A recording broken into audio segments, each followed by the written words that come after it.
Nabi Ibrahim alaihi salam sampai umur 86 tahun kira-kira nggak punya anak.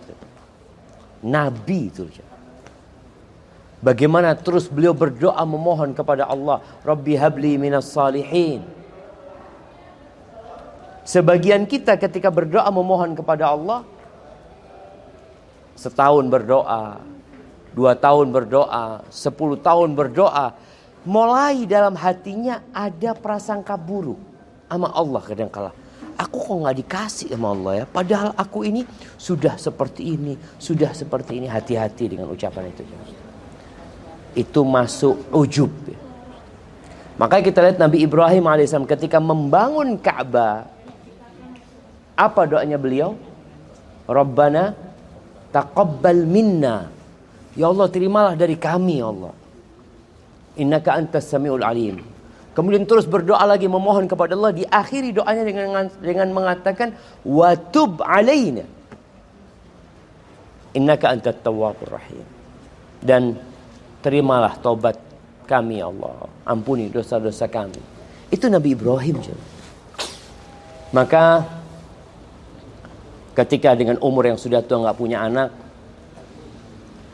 istrinya Sarah itu punya budak yang dikasih oleh salah satu raja yang zalim pada waktu itu. Akhirnya Sarah kesian sama Nabi Ibrahim. Dan Sarah ini cantik sekali. Masya Allah. Sarah itu sepupunya Nabi Ibrahim alaihissalam. Nabi Ibrahim subhanallah tidak mau menikah lagi. Padahal boleh dalam syariat mereka menikah lagi. Sampai Sarah yang menghadiahkan kepada Nabi Ibrahim budaknya untuk dinikahi. Dan Nabi Ibrahim tahu bagaimana jasanya Sarah dalam dakwah itu.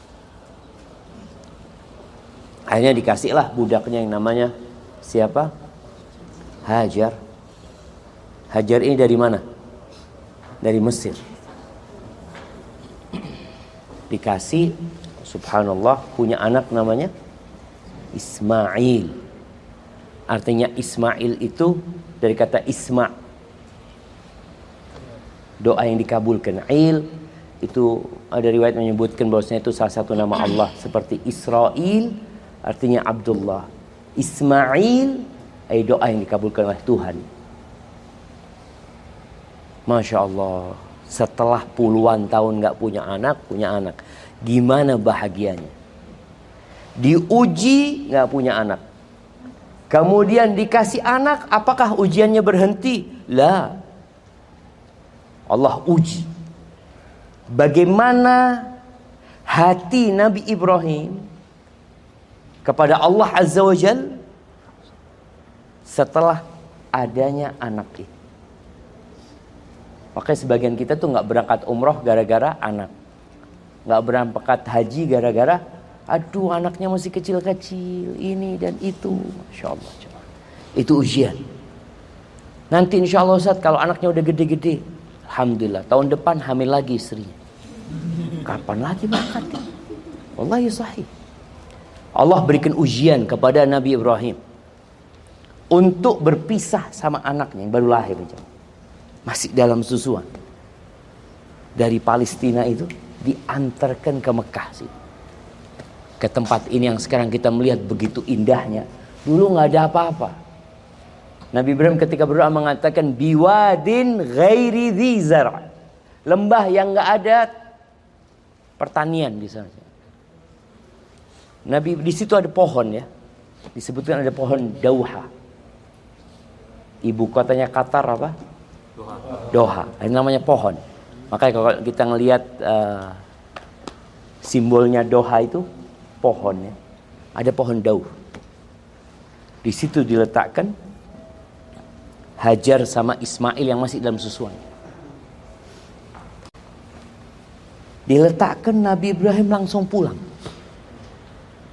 Subhanallah. Hajar ya, melihat kondisi itu langsung diikuti Nabi Ibrahim. Ditanya Nabi Ibrahim, disebutnya dia sedang naik ontanya. Ya Ibrahim, ilaman takiluna.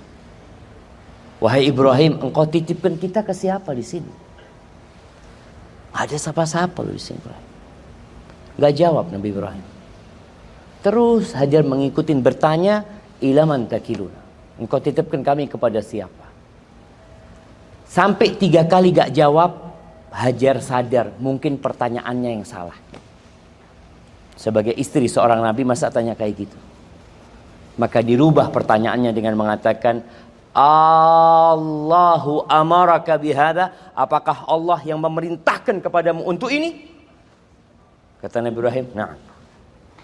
Ketika itu hati Hajar benar-benar terbuka mengatakan, idzan la yudayyi'un Allah. Kalau gitu Allah tidak akan meninggalkan kami, tidak akan menyengsarakan kami, tidak akan mensia-siakan kami. Engkau berangkat Ibrahim.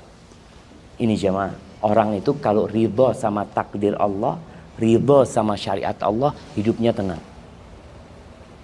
Kita tiap pagi dan petang dianjurkan membaca raditu billahi rabba wa bil islami dina wa bi Muhammadin sallallahu alaihi wasallam nabiyya. Orang kalau ridha, Masya Allah hidupnya akan tenang. Udah, Nabi Ibrahim pergi. Nggak tahan, Nabi Ibrahim itu bukan nggak mau noleh jemaah. Orang itu kadang-kadang kalau noleh nanti neteskan air mata. Jadi berangkat. Ketika sudah nggak kelihatan, Nabi Ibrahim menghadap ke Ka'bah. Di situ beliau berdoa. Rabbana inni askantu min dzurriyyati biwadin ghairi dzi zar'in 'inda baitikal muharram. Rabbana liyuqimus shalah faj'al af'idatan minan nasi tahwi ilaihim warzuqhum minats tsamarat la'allahum yarzuqun la'allahum yashkurun. Ya Allah, sesungguhnya aku meletakkan dari anak keturunanku di lembah yang tidak ada tadi pertaniannya di sana, inda baitikal muharram, di sisi rumahmu yang mulia. Artinya sudah ada rumah Allah di situ gitu. Di sisi rumahmu yang mulia. Tujuannya Allah agar mereka jadikan orang-orang yang mendirikan sholat. Lalu Nabi Ibrahim meminta agar Allah memberikan rezeki kepada mereka dari buah-buahan dan menjadikan hati orang-orang itu condong ke sini. Sebagian, nggak semuanya. Condong ke Mekah. Agar mereka menjadi hamba-hamba yang bersyukur kepada Allah Azza wa Jalla. Ya udah, Nabi Ibrahim kemudian pergi. Bayangin jemaah, nggak ada siapa-siapa jemaah. Ana pernah punya anak pertama ya, itu Jabir. Kita tinggal di Medina. Waktu itu ana di Masjid Nabawi, istrinya telepon, "Bang, ada binatang di rumah, Bang." Terus dia, "Udah nggak usah, Bang. Abang nggak usah pulang," kata dia.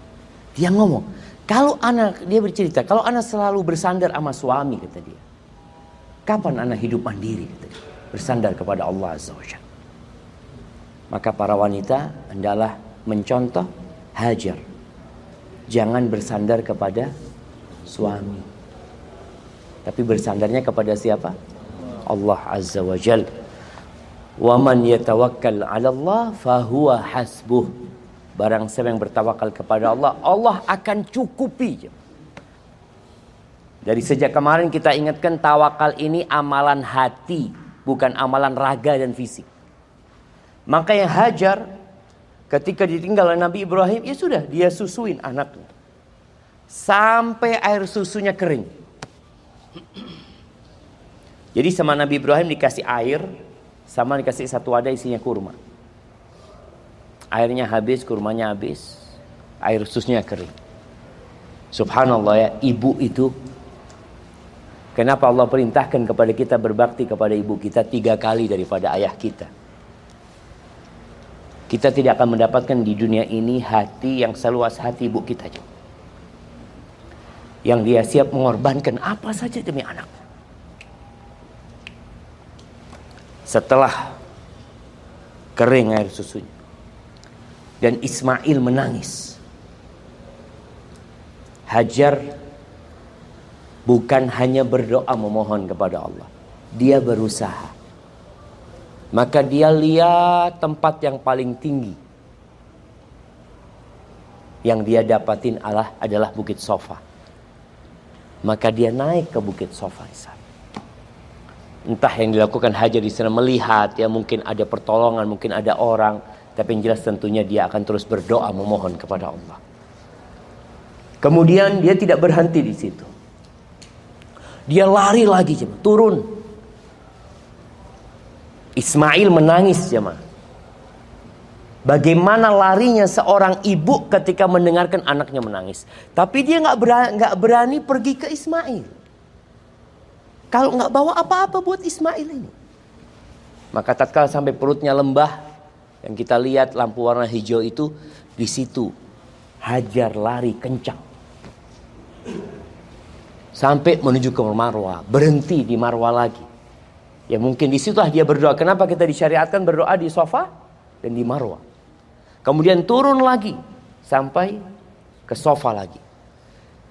Belum dapat jemaah. Apakah berhenti putus asa? Enggak putus asa Hajar. Dia lari lagi menuju ke Marwah sampai 7 kali. Kemudian mendengar suara. Ada suara. Seperti suara itu di dekat Nabi Ismail. Maka didatengin Nabi Ismail. Dan ternyata di situ ada malaikat Ibrahim. Yang dengan sayapnya dikatakan di ujung telapak kaki Nabi Ismail. Dicolek sama malaikat Jibril, keluarlah air Zam-Zam. Subhanallah. Kemudian sama ibunya Nabi Ismail takut air Zam-Zam ini kemana-mana ya. Maka kemudian kayak dibikinin kolam gitu ya, supaya airnya di situ. Maka Nabi Muhammad SAW mengatakan rahimallah Umma Ismail. Semoga Allah merahmati ibunya Nabi Ismail. Kalau nggak dikumpulkan tuh air, maka Zam-Zam akan jadi sungai. Nahrun yajri. Tapi karena dikumpulin akhirnya jadi sumur. Sumur itu kan netap di situ. Masya Allah.